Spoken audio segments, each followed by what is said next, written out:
That's what they say. She's got it all, yeah, she's got it made. She's a looker.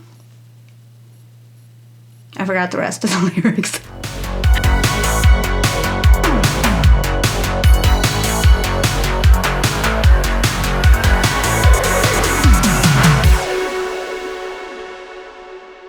I'm going to be doing something different. Instead of reviewing a current or modern or recent film, I am taking it back to the past, more specifically the 80s, which is probably my favorite decade for horror films.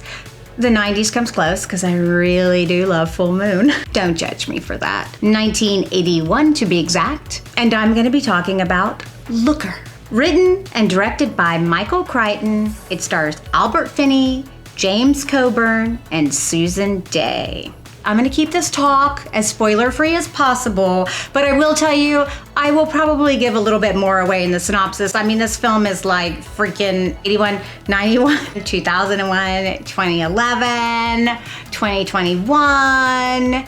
So it's like 44 years old. If you haven't seen it by now, go see it. I'm not gonna spoil it or ruin it. You've gotta see it for yourself to actually believe it because it's kind of wild.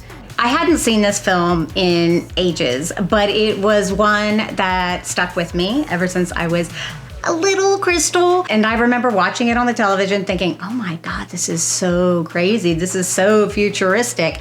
Not as crazy anymore and not as futuristic anymore because the film revolves around a plastic surgeon who is performing surgeries on models, specifically commercial models.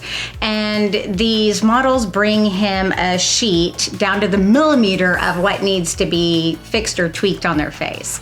Obviously, it's very confusing for him because they're all very beautiful women, but according to the computer, they're not, perfect enough. So they have these surgeries, and as it turns out, they start dying. Dun, dun, dun. Now, to be honest with you, this technically isn't really a horror movie, but it is a sci-fi thriller and whatever. It's very horror adjacent to me, and so I'm doing it. That's all. Plus, I don't hear enough people talking about this film, so I would love to see more people see this.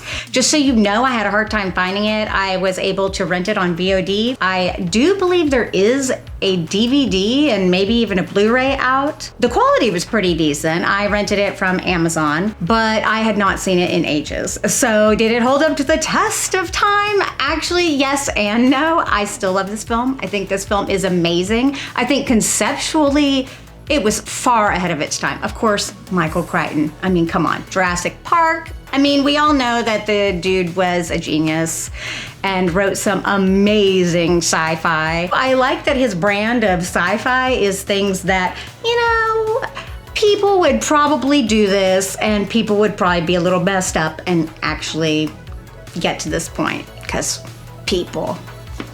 I will tell you that the sci-fi aspect of this is that these models are going to a company which is doing a computer-generated scan of their entire body and their voice and everything about them and turning them into CGI models, or as we would say, now, AI models, where the model doesn't have to be the one that's doing the commercial. They can now use the AI, and they've got this really big and awesome contract, and they're getting money for doing nothing, essentially, just having themselves scanned. They also have these little guns, pew, pew, not that kind of gun, but it flashes a light, and it basically stuns the person that they're shooting it at, kind of like Men in Black. So there is some time loss experienced by the person. Of course, they don't know what has happened, just things will change. It makes the movie kind of trippy, actually, because there are times when someone is getting attacked by these zaps and you don't really understand what's happening completely. And sometimes, I'm like, why don't they just, take care of business instead of just keeping someone around? I mean, might make things easier, I'm just saying. I loved this movie when I was young, and I will tell you that I still really, really enjoy this movie. I see a lot of flaws in it that I didn't see when I was younger. There's quite a few plot holes, where before I just did not recognize any of the plot holes. The acting at some parts is woof. But Albert Finney is great, James Coburn is great, Susan Day is great. It's really just the tertiary characters that maybe could have, done a little bit better. Doesn't ruin the film at all for me. I think Albert Finney and Susan Day's relationship is very cute. They're a little flirty, a little playful. The plot holes are crazy though. Like, I don't understand exactly how we got to point A to B to C. I don't understand how the cops in the background went from A to B to C, but I don't care either. One of the reasons I love 80s movies so much is because those films are just so different from the films made today. And I don't know that it's something that can quite be replicated. I think they were trying really hard to be serious and a really good quality film. And in some ways they definitely succeeded, but in some ways you watch it and you can get a little chuckle out of it. For a 1981 sci-fi 80s film, I feel like the CGI or the graphics were very good for that time. They show like the computer's like scanning her. Now that's a very simple process. She's on a rotating platform and she's completely naked. She's beautiful. I mean, actually, how is this movie PG? Because you see complete nudity. You see her totally naked. How is it PG? What the Looker movie rating? It's PG. Like, you see her completely nude.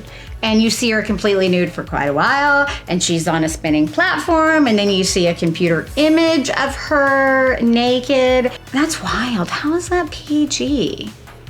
I mean, I feel like if that was in a movie today, they would not make it PG. But okay. There is a very cool fight scene in this too. Some really nice shots because they use the zapper, and so you have like the shots of like, whoa. It's very neat.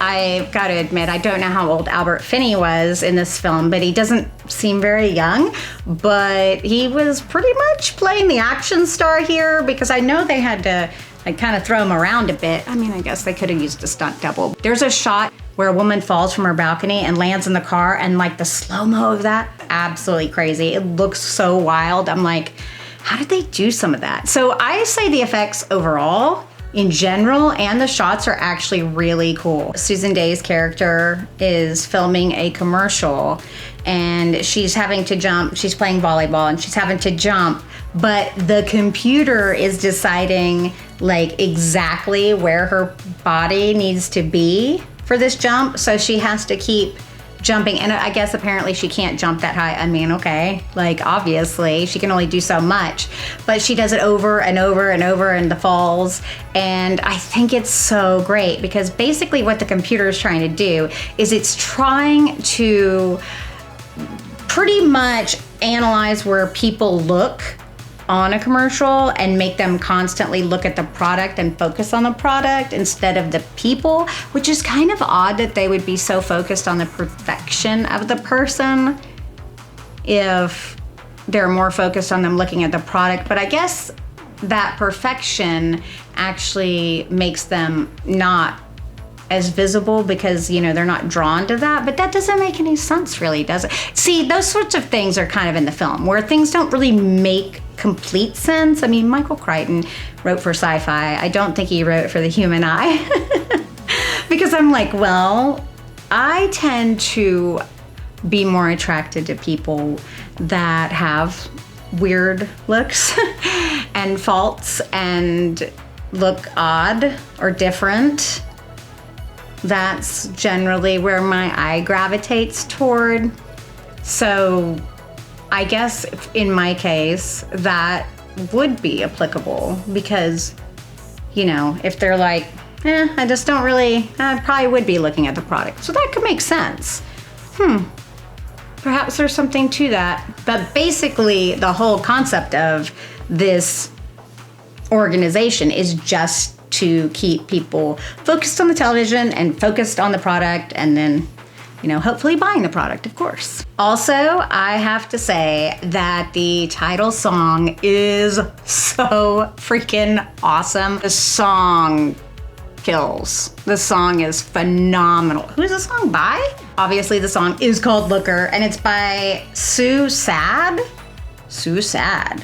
Sue Sad. Sue Sad. I honestly think that the song helped make the film, really, because they have a lot of like cool imagery playing with, you know, the song, and they use the song at different points. They use this like synth. It is so 80s with the music, like at different points. You can tell a lot of work went into making this film because the sets are amazing. There is also the grand finale at the end has lots of actual sets where they, you know, shoot and like insert the computer AI generated characters into those sets, and it's actually very cool because there's like a cat and mouse that's happening at the same time, and I really enjoy that. I think this is a film that if you enjoy sci-fi thrillers, you should absolutely see, but as a horror fan, I love this film as well, and I love the 80s vibe of it. It's a lot of fun, it's a little wacky,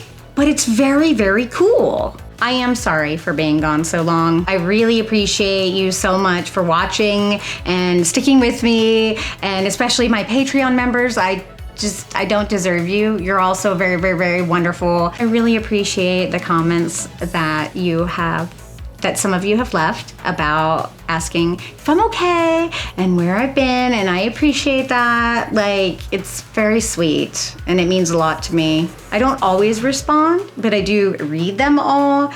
I don't always respond because I say, oh, I'm gonna come back later and I'm gonna respond to this in a very appropriate way, and I'm gonna give them a really good answer. And then by the time that I actually do decide to do it, I feel like it's been too long, and then it's been awkward. Because to be honest with you, I hadn't made a video in so long that I felt like coming back, I was like, oh my God, I'm awful. So it got harder and harder to actually make one. And then when anything happened in life, that was actually compounded. It's a whole mess. It's a whole mess in my brain. You know, it's best if I try to stay on a schedule and continually produce. If I don't, then I can get in my own head. Ugh. You know, I'm like, oh, I get paralyzed, and then just, you know, yeah, little intro into my crazy. It's fun in here, y'all. It's like subscribers. Not that I have that many anyway, but still. Cuckoo, cuckoo, cuckoo. Just kidding, I'm not that crazy. Have you seen Looker? Do you like sci-fi thrillers? What's your favorite 80s horror film? Let me know in the comments below. And as always, I really do hope that you have the most amazing day, my spooky darlings. I did lose 2 of my dogs. All 3 of my dogs are senior poochies, so Mulder, who was my absolute favorite, we had to wind up putting him down because he went into renal failure. He already had heart disease and diabetes and was blind because of that, and couldn't have surgery for the cataracts because of the heart. So I had to actually put him down. And Oliver, who was also 14, 40 something days later, y'all, craziest thing I have ever seen in my whole life. It was like a cartoon. And I know it's gonna come off as funny, but it's not funny because it was freaking wild. Like, he just keeled over and died. And when I say that, I am not overreacting when I tell you he went and his tongue came out. I know it's y'all. I know y'all are probably gonna laugh if you're actually watching this still. And I mean, it is kind of funny because it's crazy, but like, that's actually what happened. Like, it just went, like he just went and then fell over. Like, I went to put him in bed, and he just jumped up, and that was it. But I still have one boy left, Castiel, and he's relatively healthy. I made the mistake of getting all my dogs at around the same time, and they're around the same age, so they were all old, you know. Also, Cass is like 14, so he probably won't be with us very much longer, but I didn't know that I could love dogs this much. And I'm not gonna lie, this This has kind of messed me up. I don't know that I'm ever going to be able to really get another dog. I don't know if I can handle it. I'm too soft and sensitive. People do not think that I am soft and sensitive, but the truth is I'm too soft for this world. Ugh, it's gross. Okay, it's gross. Monday, I'm supposed to go see a screener of Final Destination Bloodlines, so that should be exciting, and I'll definitely review that.